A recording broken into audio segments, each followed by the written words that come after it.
فما زلت أسقيه وأشرب ريقه، وما زال يسقيني ويشرب ريقي. وقلت لبلد التم تعرف من فتى؟ فقال نعم، هذا أخي ورفيقي. شيخ الفصل كما يحلو لمحبيه أن ينادوه به. علي بن بخيت بن مشعان البري منذ أن عرفناه في أول يوم في الكلية، وله مكان لا يطرحه في الصف الأول. في تاريخه الدراسي في الكلية لم يغب إلا محاورتين لمرض غلبة كبده، ولم يغب إلا بعد أن أعلم مشايخه بعمره، مع أنه في العقد الثالث من عمره. له همة لو أن للشمس وجوها لما غرب حتى يجيء لها غرب. أهلية يتحدث بلسان إخوانه، يجزي الفضل والشكر لأهله، ويوصي إخوانه بمواصلة الجوار في الأرض والتحسين والتبليغ، فليتفضل مشكورا.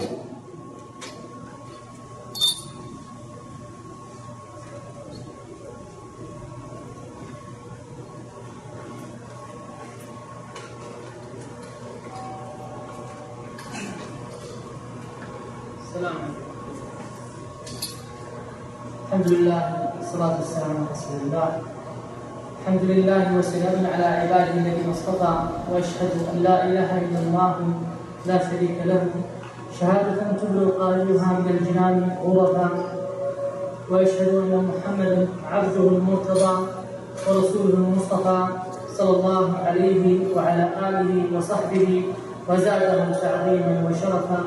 اما بعد، معالي مدير الجامعة الأستاذ الدكتور محمد بن علي العقدة، عميد كلية الحديث دكتور حسين العبدلي، أصحاب الفضيلة، وكلاء الكلية ورؤساء الأقسام، ومشايخنا الكرام من أعضاء هيئة التدريس، نقدم لكم هذه الكلمة تعبيرا عما في قلوبنا، نيابة عني وعن أهل بلدي قطر، لما بين بلادنا من المحبة والتواصل والإخاء، ونيابة عن إخوان الخريجين.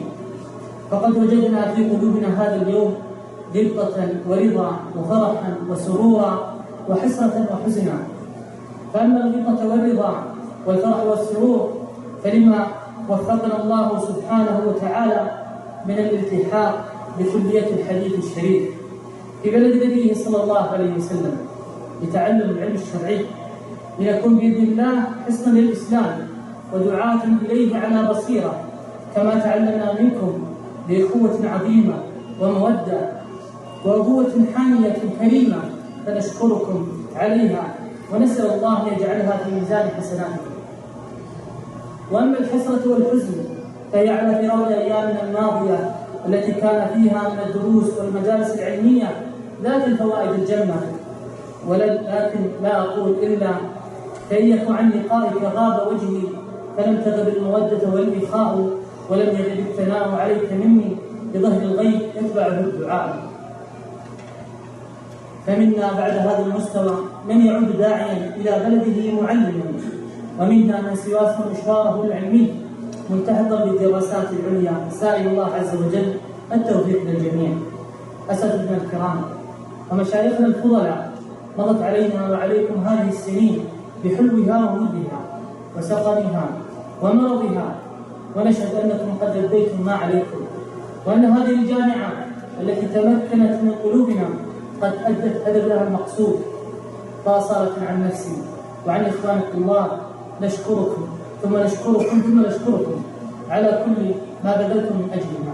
فقد علمتمونا وصبرتم على من ساء أدبه وخلقه منا بحكم السفر وطول الغربة، وهيئة لنا الأسباب التي تفرغنا لطلب العلم من مسكن ومطعم ومشرب وعلاج وغيرها، فلا نجد من ألفاظ الشكر والثناء ما نعبر عما في قلوبنا. فجزاكم الله عنا خيرا، خير الجزاء، وعن جميع من انتفع أو من سوف ينتفع من هذه الجامعة المباركة، ونرجو أن تسامحونا على كل ما بدر منا. وأخيرا نشكر دولتنا الثانية وملكها خادم الحرمين على ما وفرت لنا في سبيل تعلم العلم الشرعي والتفرغ لتحصيله حفظنا الكريم. ولو نعطي الخيار لما افترقنا، ولكن لا خيار مع الليالي. السلام عليكم ورحمة الله وبركاته. ولكن لا خيار مع الليالي أبدا.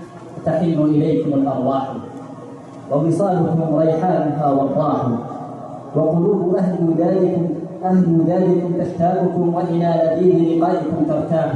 ورحمتا للعاشقين تكلفوا سر المحبة والهوى فالضاح، بالسر إن باتوا تباح دماؤهم، وكذا دماء العاشقين تباح.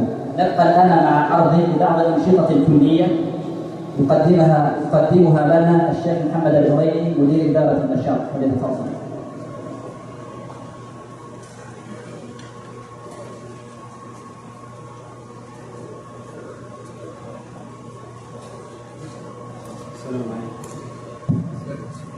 بسم الله الرحمن الرحيم. الحمد لله رب العالمين، والصلاه والسلام على اشرف الانبياء والمرسلين نبينا محمد وعلى اله وصحبه اجمعين. لا يخفى على شريك علم الحاضرين ما للنشاط الطلابي من اثر ايجابي على المتعلم، ذلك انه يجدد له نشاطه ويكسبه مهارات وعلوما جديده، ويعمق علاقاته باخوانه ويعزز ثقته بنفسه ويكتشف مواهبه. ومن هنا حرصت الجامعات المرموقه حرصت عليه الجامعات المرموقه وولته عنايه كبيره. ومن هذا المنطلق أولت جامعة الغراء هذا الجانب عناية فائقة، فنشأت وحدات للنشاط الطلابي تكون مهمتها تفعيل النشاط الطلابي داخل الكليات، وأيضا يتم ما تقوم به حملة الطلاب الفعاليات. ومن هذه الوحدات وحدة النشاط الطلابي بكلية الحديث، وقد قامت وحدة النشاط في كلية الحديث بالعديد من البرامج خلال هذا العام الدراسي. ومن هذه البرامج أولا تنظيم 5 رحلات على النحو التالي: رحلتا عمرة، ورحلتان خارجيتان إلى يوم. ويتخلل هذه الرحلات العديد من الفعاليات الثقافية والتربوية. وأيضا أقامت رحلة داخلية للطلاب المستجدين التقى فيها الطلاب المستجدون بسعادة عميد الكلية ووكلائها ورؤساء الأقسام وبعض أعضاء هيئة التدريس. وتم شرح الأنظمة واللوائح التي يجب التغير بها. وقد بلغ عدد الطلاب المستفيدين من الرحلات إجمالا 584 طالب. كما يطمع الطلاب المعالي مدير الجامعة زيادة عدد الرحلات المخصصة للكلية بالإقبال الكبير عليها، خصوصا رحلة العمرة. النوع الثاني من الأنشطة التي قامت بها وحدة النشاط الكلية تبعيد أوقات الفراغ للطلاب، خصوصا لقاء يوم الأحد، وذلك بعدة فعاليات. الفعالية الأولى دورات علمية، وقد أقيمت خلال هذا العام الدراسي 3 دورات علمية.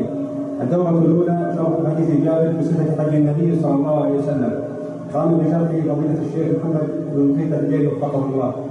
والدورة الأخرى شرح متن قرة التراب في علم المصطلح الشيخ أحمد القلمي حفظه الله.